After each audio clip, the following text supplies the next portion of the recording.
cool gray light, Galina Petrovna hunches over her accordion, tugging out of the black bellows mazurkas, waltzes, old marching songs. Though her soft spine barely holds up, flesh yeasty with age, and her skin wears the sallow translucence of chronic anemia, her foot taps and her eyes ignite. She sits in Peter's garden on the Gulf of Finland and makes music out of memory. Of those 900 days of siege, the winter of '41 was the worst. So cold and no fuel, all the pipes were broken. We carried water to the hospital from ice holes cut in the Neva. Blood and vomit froze in the pans. We worked in the wards in our hats, overcoats, and gloves until we boiled our gloves with belts and shoe leather to make a meat jelly. Only 125 grams of bread a day. We would eat anything. Scraped wallpaper paste to make soup, added sawdust to the flour. Dr. Samovarova said that you could tell the cannibals by their glowing pink faces. Father died before Mother. She wrapped his thin corpse in a cloth tied like a mummy, put his body on a sled, then dragged it through the frozen streets to Piskarovsky Cemetery to wait for a new trench and a common grave. At night, if our fingers were not too stiff for trembling, we made music, sang songs. I remember the first time the Philharmonia played the Leningrad Symphony. General Govorov brought in 3,000 heavy guns to protect the hall from Nazi artillery. During that 900 days of cold and hunger, 900 days of dying and not dying, Pavel Gutchesky filled the frames empty of Poussin, Rembrandt, Carnage, and Leonardo with pictures, with paintings made of words in memory. Shostakovich wrote his Seventh Symphony, and Olga Fedorovna Berkholz read poems on the radio till her voice failed, then set to beating the metronome that told the heart of Leningrad. And Galina Petrovna played her accordion. My father's sister, Sarah, died before he was born. Her death haunted his family. This poem is spoken in the words of her older sister, and it's directed to a grandniece. It's called Beside the Still Water. Dying, I can say the truth, you have always been my favorite. You have her eyes and name. If she had lived, grown to woman, she would look as you look now. Before my end, I want to tell you hers. It was an ordinary day in late summer, the last we lived on Mount Wood Road. The sun and wind chasing each other among the low leaves of the big willow oak made the light dance with shade across the still water. We were two sisters playing tea party with acorn cups and pebble tea cakes served on doilies torn from Queen Anne's lace, the low wall of the reservoir, our table. I had 7 cups and Sarah 5, one for each of the years of our lives. That's how we did things then, careful of the priority of age, childhood's great propriety. Billy, the idiot boy, all snot and whimper, had watched our game from exile in the lilac bush. We would not tolerate his clumsy knee, the scatterjacks and broken rules, the never understanding, let's pretend. But after the long while of a child's yearning, he crept to where we played, climbed the wall, and stood to show what he carried in an old blue snuff tin, hoping that his treasures would open the closed circle of our play and let him in. Sarah stood to see the offering, found 3 green beetles crawling on shredded zinnia blossoms, orange and pink and yellow. Disdaining his attempt at beauty, she slapped the tin from Billy's hand. We watched the blue oval sink, the green bugs float. Mad but mute, Billy roared and charged, kicked the tea party into the water, then answered Sarah's "I'm telling" with a push. One shriek, "Amy!" as she fell spread eagle and broke the surface shimmer, her white pinafore blotched with pokeberries swelled with air, the way a shirt on the line puffs with wind. For her moment, her eyes, blue and steady, stared up into the light, more surprised than scared. Then she flailed and the water took her. Zinnia petals and Queen Anne's lace and 3 shiny green beetles floated among bobbing acorn caps on the slow swirl where her body sank. Our screams, mine and Billy's, brought Pap and Mommy and everybody. Stripped to his drawers, Pap dove and dove into the cool, dark water. Every time he came up for air, a mother, her apron rounded out with "Your November grandfather," wailed, "Find her, Johnny, find her." When he did, Sarah was cold and still like the water. I'm glad I'll go the way she did, my tired lungs filling as my old heart fails. And my dear Sarah, may the last face I see be yours. Raptor. Twice I've seen a hawk make its kill. First a squirrel. No, first nothing. The nothing of Sunday morning sunlight, an empty roadway, fields turning summer green to autumn gold, and random, unremembered thoughts. Plummet. Out of nothing, something. Down drop, then up swoop, and a gray squirrel left earth for sky in the talons of a red-tailed hawk. The second time, just a vague awareness of the usual. Cardinals and pears feeding on safflower, titmice and chickadees taking black-oiled sunflower seeds one at a time from feeder to branch, and below, mourning doves gleaned what fell. Not the dive, but its shadow turned the light cold, froze all movement. The dove died in convulsive jerks as the hawk's foreclaws pierced heart and gut, cracked vertebrae, and the fourth pincer found the brain. The rough-legged hawk stood on its prey, waiting out the writhing, and imperial, merciless eyes dared any challenge. Then the great wings opened. I envy the hawk its beautiful ferocity, all hunger and focus, no pity, no grief, no guilt.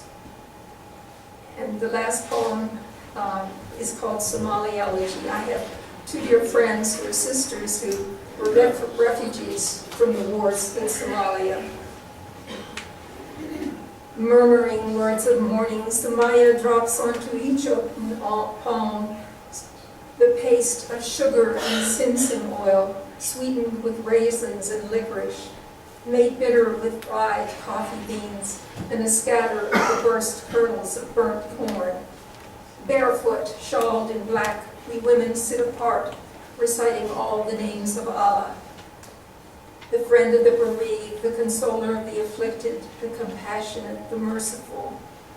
We remember our boy, our Rashid, our brother's son, his quick laugh that ran through our father's house like the tinkling of goat bells, the small scar on his left thumb where his knife slipped, the way he loved sambusas, crisp and steaming from the oil pot, the time he stole Aisha's best veil to make a kite, his pride at memorizing the surahs. And we remember the first time we lost him. Rashid was at Omar's house when the bad men came. He did not see them shoot little Fatima, did not see the shop burn, did not see what we saw. We had to run, leave without him, wait those empty years in camps till we crossed the water, came here to live, before the letter, before we knew we knew. Our Rashid escaped Mogadishu and the danger people, only to die in Kenya of too much sweetness in the blood. Together now we taste the sharp, sweet simsim paste, drink hot coffee thick from from small china cups with fading gold rims, the flavors of weddings, of death. We taste sugar, weep salt.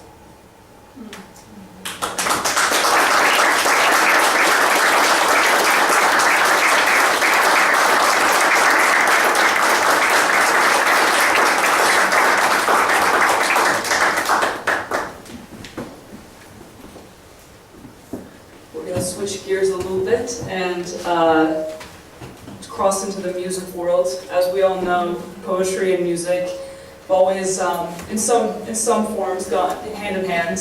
We had our concert on Friday where it was live music, but it consisted of poems with it consisted of songs that were originally published as poems. And our next speaker actually is also going to present kind of a crossover work.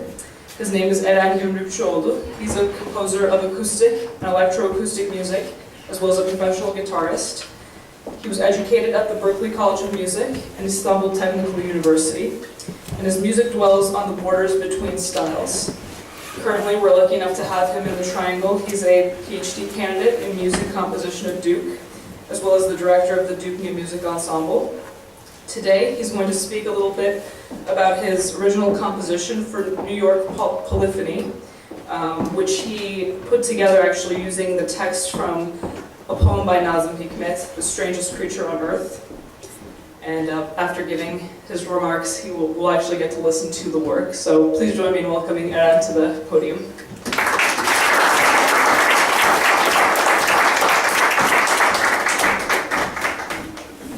Thank you, Ezgi, and first of all, thanks to the Turkish Association of North Carolina and Kano Kerry for letting me be here and present this. This work came about as a way of, we have these resident ensembles every year at Duke University, and Duke Performances brings a lot of amazing ensembles and groups to perform at Baldwin Auditorium. And at least once or twice a year, we have one of those groups work with PhD composers at Duke.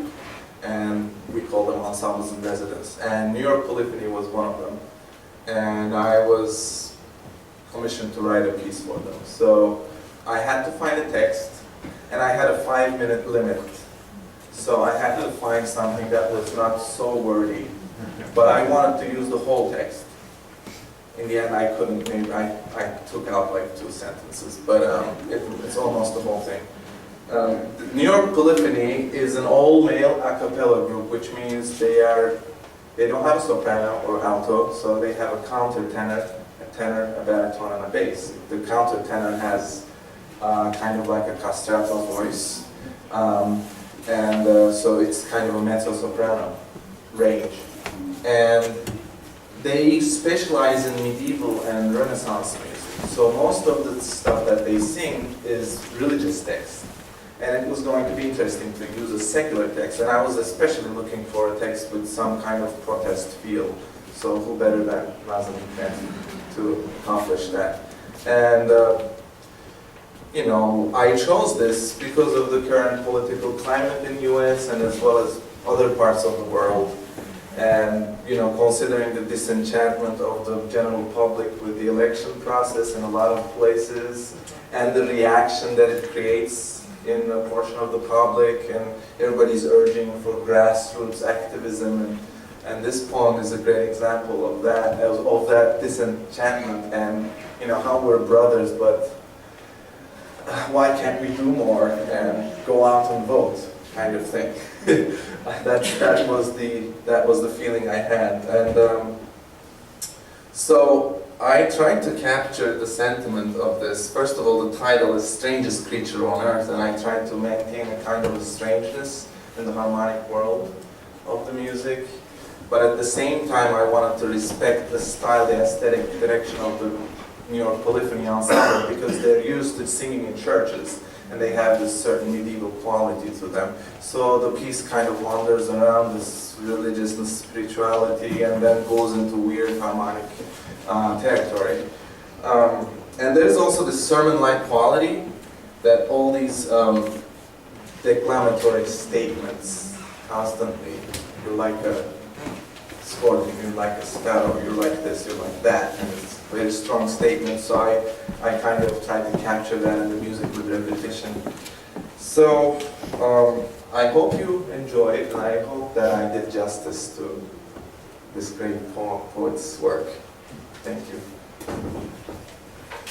Strangest creature on earth,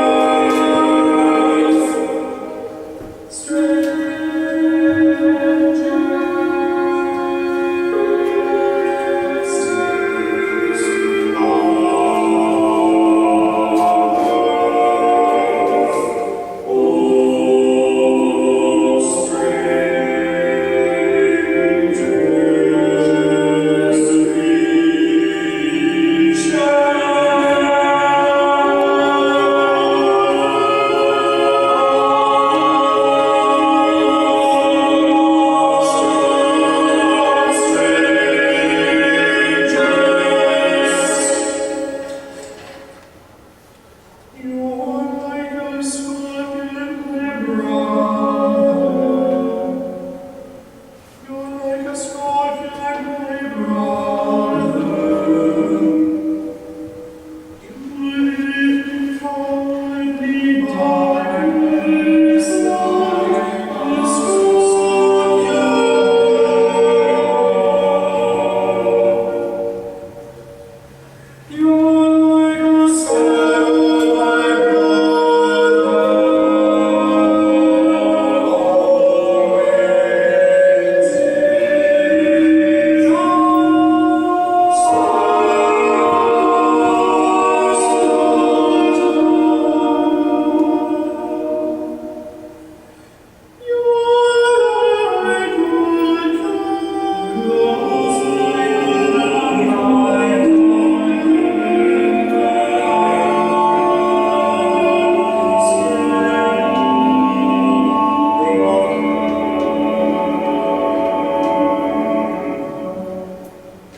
1 minute.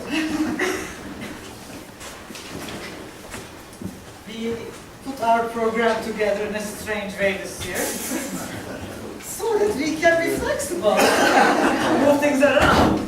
It was a smart thing to do.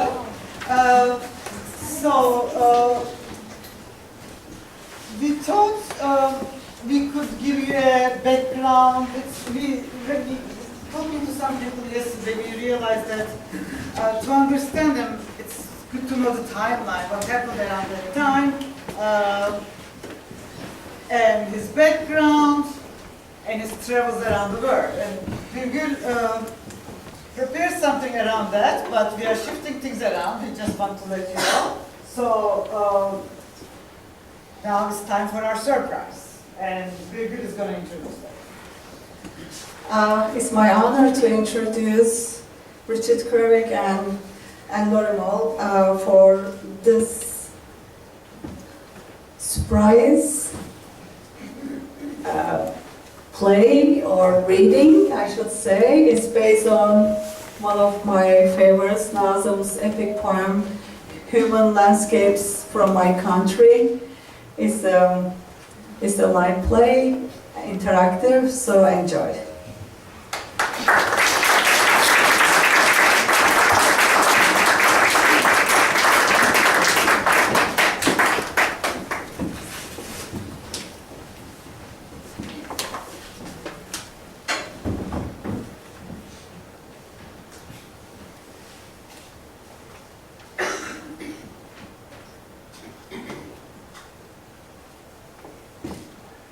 I never knew I liked the night, descending like a tired bird on a smoky plain.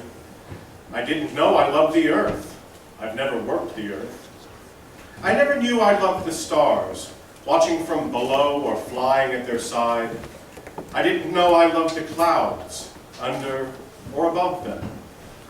And here I've loved rivers all this time. They curl the hills or stretch out flat. They bring new lights, lights you'll never see. I didn't know I liked the snow. It flashes before my eyes. I didn't know I loved the rain that splatters against the glass on the train that plunges through the night, the pitch black night. I didn't know I loved so many things. I had to wait till sitting on the window of the train, I watched the world disappear. On the steps, sun, fatigue, confusion. A man stops on the steps thinking about when he was 5. If I could eat sugar wafers every day. When he was 10. If only I could lead Father's night shop before the evening prayers. When he was 20. Will I, like Father, die early too? When he's 51. I just got laid off. What if I can't find any more work? What if? Am I? Yes. I'm the same age as Father when he died. When will I die? Will I have a bed to die in? When I die, my coffin will be covered with a shawl from one of the Sultan's mosques. The Sultan is gone, but there will be a new Sultan. We'll call him the Republic. One puppet replacing another. Only this one facing west instead of east. Shh! Are you crazy? There are ears in every breeze. Do you want to be arrested as a traitor? I am a patriot. Even the military reads my poetry. On the steps, sunlight, a stalk of green onions, and Colonel Ahmet. Patriot, traitor, that's for us to decide. You could work for me. Look after me. If you know your position. You uniforms want only one position. But I have a different idea on positions. And that doesn't include you. You young people, out of work, inciting the masses again. Don't worry, I won't put the squeeze on you yet. I'll let you have your fun, your little speeches, light candles. We'll just add a little more interest on your lungs. Hey! Hey you! This is not a hotel. Wake up! Wake up! Arrest those two. Collaborators, undermining the Republic, committing murder. Murder, boss? I don't see any wounds. Murdered by poetry. Seagulls rise and fall over the carrion of the sea. Down by the silos, they're loading wheat on an Italian freighter. On the steps, sunlight, fatigue, and heedless of huge human feet, ants drag a gold-headed butterfly across the longest, whitest stone. Hey, boss. How will this war end? We can't arrest everybody. No? We can try. Don't worry, it'll end well. We'll end up drinking champagne in the dining car. Us? Us. If we're drinking champagne, who'll shovel the coal? Who'll drive the engine? We'll do that too. Living is no laughing matter. You must live with great seriousness, like a squirrel, for example. I mean, without looking for something beyond and above living. I mean, living must be your whole occupation. Living is no laughing matter. You must take it seriously, so much so, and to such a degree that, for example, your hands tied behind your back to the wall, or else in a laboratory in your white coat and safety glasses, you can die for people. Even for people whose faces you've never seen. Even though you know living is the most real, the most beautiful thing. I mean, you must take living so seriously that even at 70, for example, you'll plant olive trees. And not for your children either, but because although you fear death, you don't believe it. Because living, I mean, weighs heavier. Seriously, boss. Who's going to win the war? Us. You? Us. I have a question. These rails, do they go around the whole world? They do. So if there's no war and no questions are asked at borders, and we let the engine loose on the rails, it'll go from one end of the world to the other. Am I right, Colonel? There always have to be borders. How else do you keep in what you own? When you say sea, it stops. You get on ships. Airplanes are better. Bombers. We can kill everybody without smelling the onion on their breath, without even seeing their mouths. It's good that way. You don't have to listen. I can't get on a plane, boss. My mother made me promise. Not even to her nanny.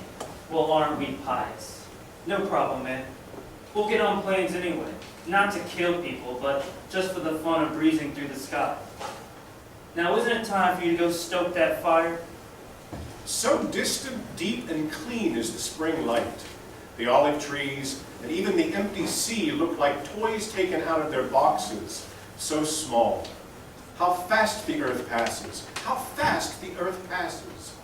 You can't fool me. You may have turned your face to Europe, but I know you grew up looking to Asia. You're from Anatolia. I can tell by your features. Me too. How many households in your village? 44 in mine. About 50. How many have more than one pair of oxen? Just 2. How many with just a single ox? A single ox? 15. Without any? 5 or 6, I guess. What are these questions? You have no right to speak. 5 or 6. Are there any families without land? Sure, some, but stop this. I did not give you permission to ask questions. 15 households with just a single ox. 6 without any. And how many with no land? You and I. Look at us.